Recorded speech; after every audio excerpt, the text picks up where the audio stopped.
أعوذ بالله من الشيطان الرجيم بسم الله الرحمن الرحيم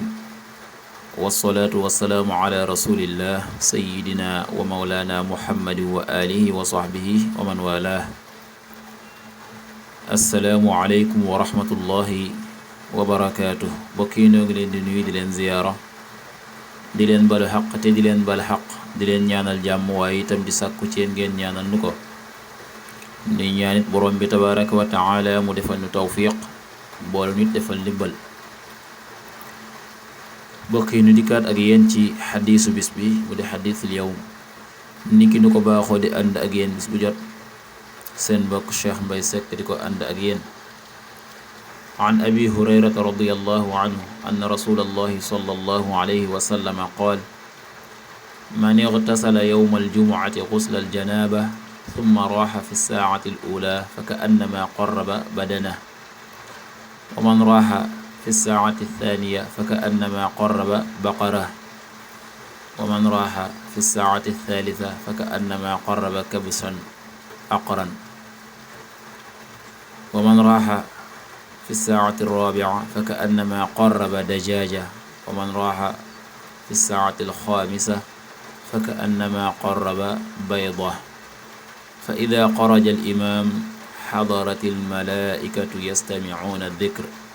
متفق عليه أبو هريرة يالنا يالا دولي ko ngërëm jëlna ci Yonent bi sallallahu alayhi wa sallam ne Yonent bi ne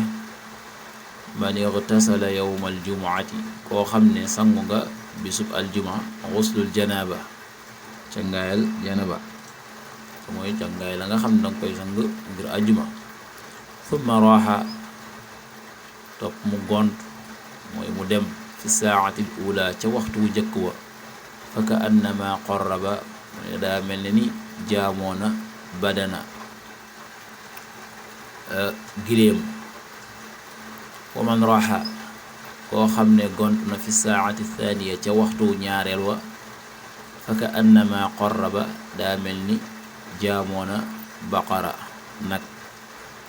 wa man raaxa fi saati thalitha koo xam ne gontu na ca waxtu ñetteel wa fa ka annama qarraba kabshan aqran mu ne kookee daa mel ne ni jaamoona xaaf mu ami béjjën muy kuuy wa man raaxa fi saati rabia koo xam ne gontu na ca waxtu ñeenteel wa fa ka annama qarraba dajaaja daa mel ni jaamoona ganaar wa man raaxa fi saati alxaamisa koo xam ne gontu na ca waxtu juróomeel wa fa ka annama qarraba bayda daa mel ni jaamoona nen fa ida xaraja bu génnee al imaamu imaam xadarat al malaaikatu ne malaaka yi dañuy teew yastamicuuna dikra di déglu xutba ga lii dafa aju ci ngëneelal teel a dem ca jumaa gannaaw ba nga xamee ne sangu nga ca ngaal ajuma daraja ya ña ngay ëpplante ca njëkkante ga ca waxtu ya nga xam day mel dañ koo xaaj juróomi xaaje ma ngay dox ca diggante waxtu wu njëkk wa nga xam ne day des lu toll ci waxtu wala nodd gu njëkk ga day des ci lu toll ci waxtu foofee nag lañuy xaaje nga xam ne ku njëkk a dem ka ca topp ba ñi nga xam ne kay mujj dem noonu la ñuy ëpplante ci ay tiyaabo ci ay daraja ki njëkk a dem mel ni ku jaamoo giléem ka ca topp nag ka ca topp xar moo xam ne xaaf la ka ca topp ganaar ka ca topp nen loole nag su jàllee ba nga xam ne waxtu yooyu ñu xaaj jàll na imaam génn malaaka yi nga xam ne ñoo yoroon kayit yi di bind